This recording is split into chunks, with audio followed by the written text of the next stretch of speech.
ভিডিওটা সবাই খেয়াল করে দেখেন। আমরা মূলত হাতিরঝিল 2 নম্বর ব্রিজের উপর 2 নম্বর ফ্লাইওভারে যে ব্রিজটা আছে সেই ব্রিজ উঠতেছি। এই যে এই মেয়েটা এরা এখানে বসে আছে, এই যে এখন ডাক দিল আমাদের, আমি পিছনে তাকাইলাম তো দেখেন, তারপর বাকিটা বলতেছি। তারা এমনভাবে ডাকতেছিল আমরা সবাই অবাক হয়ে গেছি।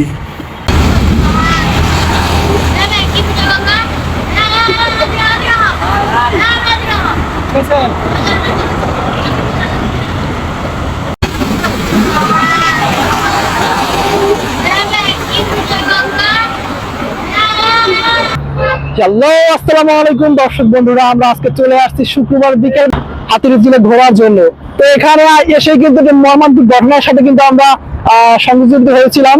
আমরা হচ্ছে রোড থেকে আসতেছিলাম ভিডিও করতে করতে, তো সেখানে এসে কিন্তু একদল টোকাই চক্র যারা ছিল রোডের উপরে বা রোডের পাশে যারা বসা ছিল তাদের কাছ থেকে কিন্তু এই মুহূর্তে আমরা একটা হেনস্থার শিকার হয়েছি। কারণ আমরা ভিডিও করতে আসছিলাম আমাদের নিজস্ব ফেসবুক পেজের জন্য ভিডিও করতে আসছিলাম, কিন্তু এই ভিডিওর মাঝখানে কিন্তু ওদের কিছু দৃশ্য চলে আসছিল। আসলে ওরা রাস্তায় ফুটপাতে বসে আসলে কি যেন পরিস্থিতিতে কি ফুলায় যেন বেন্ডি নামের কি ওটাকে ওরা ফুলে দিচ্ছিল। তো আমরা আসলে আমাদের ক্যামেরার ভিডিওর সঙ্গে কিন্তু সেই ভিডিওটা কিন্তু সংযুক্ত হয়েছিল, আর তার জন্য কিন্তু তাদের সাথে এই মুহূর্তে এটা আমাদের ধস্তাধস্তি একটা সম্পর্ক হয়েছিল। তো ভুলবশত যেটাই হোক তাদের কাছ থেকে এটা সমাধান নিয়ে কিন্তু আমরা এই মুহূর্তে চলে এসেছি। এখন আছি আমরা হাতিরঝিল ব্রিজের উপরে। তো আমাদের সঙ্গে আছে মিঠুন চক্রবর্তী। আমরা একটু কথা বলবো সরাসরি মিঠুন ভাইয়ের সাথে। মিঠুন ভাই, আপনারা একটু ভিডিওটা চালু করেন।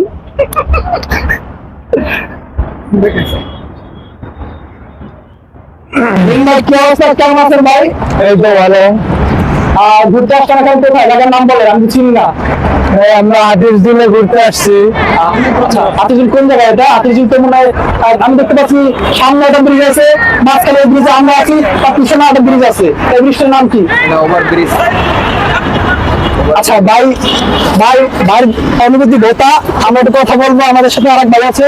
ভাই আসসালামু আলাইকুম, কেমন আছেন? ওয়ালাইকুম আসসালাম ভাই, আলহামদুলিল্লাহ, আপনি ভালো আছেন? আছি আলহামদুলিল্লাহ ভালো। এই যে একটু আগে যে ঘটনা হলো ভাই, ঠিক আছে, আসলে এই ঘটনা নিয়ে আমি খুবই দুঃখিত। ভাই দুঃখিত বলতে কি, মানুষ বলতে এরকম ভাই, টোকাই মানুষ, কি বলবো। মন চাইছিল তো একটা থাপ্পড় টাপ্পড় দিই, কিন্তু আমার মায়া লাগলো।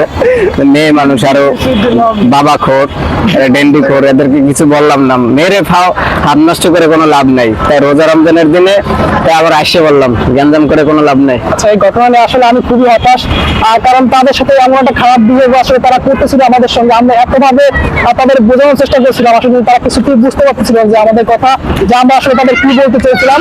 আসলে মূলত হচ্ছে আমরা আমাদের নিজেদের পার্সোনাল ভিডিও করতে আসছিলাম, তো সেখানে তাদের কিছু ফুটেজ চলে আসছিল, যেটা আসলে দুঃখজনক। কারণ ওপেন ঢাকার ভিতরে, রোডের ভিতরে তারা ডেন্ডি খাচ্ছিল, এবং হচ্ছে তারা অসামাজিক কর্মকাণ্ডে তারা লিপ্ত ছিল, যার জন্য মূলত তারা বেশি মাইন্ড ফিল করেছে। আমরা আসলে ক্যামেরায় কেন ভিডিও ধারণ করলাম এই বিষয়টি নিয়ে।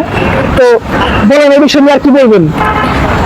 কি বলবো, আর এর জন্যই তো মেয়েগুলোর জন্যই আর কিছু বললাম না। ছেলে আসিল মাতাল, তাদেরকে তো মারতে চাইছিলাম, কিন্তু দুর্ভাগ্যজনক তো আজকে রোজা রাইখা ইফতারির টাইমে, তার জন্য আর কিছু বললাম না, গ্যাঞ্জামের দিকে গেলাম না।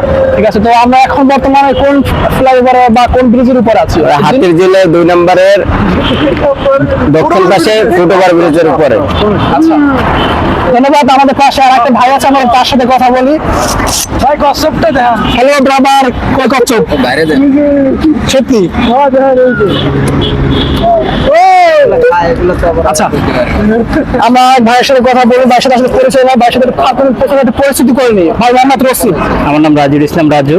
আচ্ছা, তো আসলে আমরা তো সবাই বিকেলবেলা ঘুরতে এসেছি, বিকেলবেলা ঘটনা এসে বলেন কি আপনার অনুভূতি? আসলে আমরা পার্সোনাল একটা ভিডিও করতেছিলাম, যে ভিডিও ফুটেজের মধ্যে এখানকার ফুটপাতে যে ছেলেপেলেরা থাকে, টোকাই যাদের আমরা বলি, তাদের একটা দৃশ্য চলে আসে। দৃশ্যটা এই, তারা বসেছিল কয়েকটা মেয়ে নিয়ে, হ্যাঁ হয়তো তারা ইয়াবা খায়, ওখানে ওয়েট করতেছিল, যেটা বুঝতে পারতেছি হয়তো ট্যাবলেট খাইছে আর কি।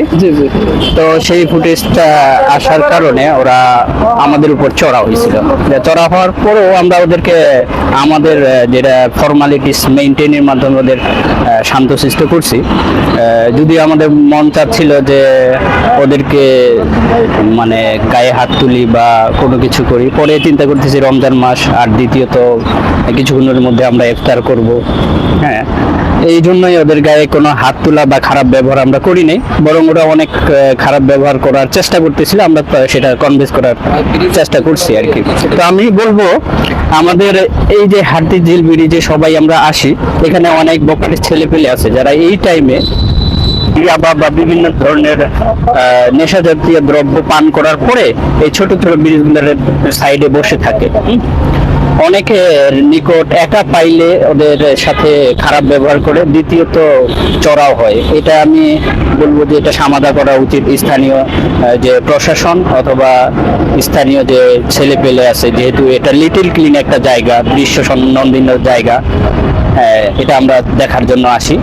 সর্বোপরি বলবো যে আমাদের নিজেকেই এই বিষয়গুলা নিজেদেরকে সমাধান করা উচিত। তো ধন্যবাদ ভাইকে, ভাইয়ের সঙ্গে কথা বলে অনেক কিছু আমরা জানতে পারলাম, আপনার সঙ্গে অনেক কিছু শেয়ার করলাম।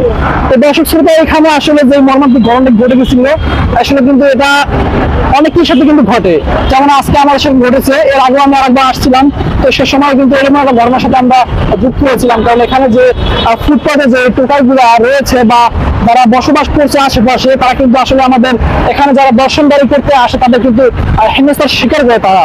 তো আমার দ্রুত অনুরোধ থাকবে এখানে যারা স্থানীয় বাসিন্দা রয়েছে তাদের নিকট, তারা কিন্তু আসলে এই বিষয়টা কিন্তু একটু তাদের নিজের মাথায় নিয়ে কিন্তু আসলে যদি একটা সমাধান করে, তাহলে কিন্তু আমার কাছে খুব বেটার মনে হবে। আপনি কি বলেন এই বিষয় নিয়ে? হ্যাঁ, অবশ্যই অবশ্যই। যেহেতু আমরা হাতিরঝিলে শুধু আমরা না, বাইরে থেকে অনেকে আসে যারা ঢাকার বাইরে থেকে এখানে বসবাস করে, তাদের একটা নিরাপত্তার ব্যাপার আছে। আর দ্বিতীয়ত একটা সামাজিকতার ব্যাপার আছে, যেখানে একটা ফুল ফ্রেশ জায়গা, এই ফ্রেশ জায়গা ফ্রেশ মাইন্ডে আমরা ঘুরতে আসি, এখানে ফ্রেশ ভাবে আমরা চলাফেরা করি। সেক্ষেত্রে রাবিশ জাতীয় ছেলেপিলে আসে আপনাদের বা আমাদেরকে ডিস্টার্ব করবে, গায়ে পড়ে ঝগড়া করবে, এটা একটা বিকট খারাপ জিনিস বোঝা যায়। ঠিক আছে ভাইকে অসংখ্য ধন্যবাদ। আর ছোট্ট করে আমি আর রিকোয়েস্ট রাখবো যে এখানে যারা হাতিঝিল থানাতে রয়েছে আর কর্মরত, অনেকে অবশ্যই আমাদের ভিডিওটি আজকে দেখবেন বা হয়তো দেখা হতে পারে, তাদের কাছে ছোট্ট অনুরোধ থাকবে আসলে এই বিষয় নিয়ে আপনারা একটু যথাযথভাবে একটু ব্যবস্থা গ্রহণ করবেন, অন্যথা হচ্ছে আমরা প্রতিনিয়ত এরকম হয়রানির শিকার হবো। তো ধন্যবাদ সবাইকে। আসসালামু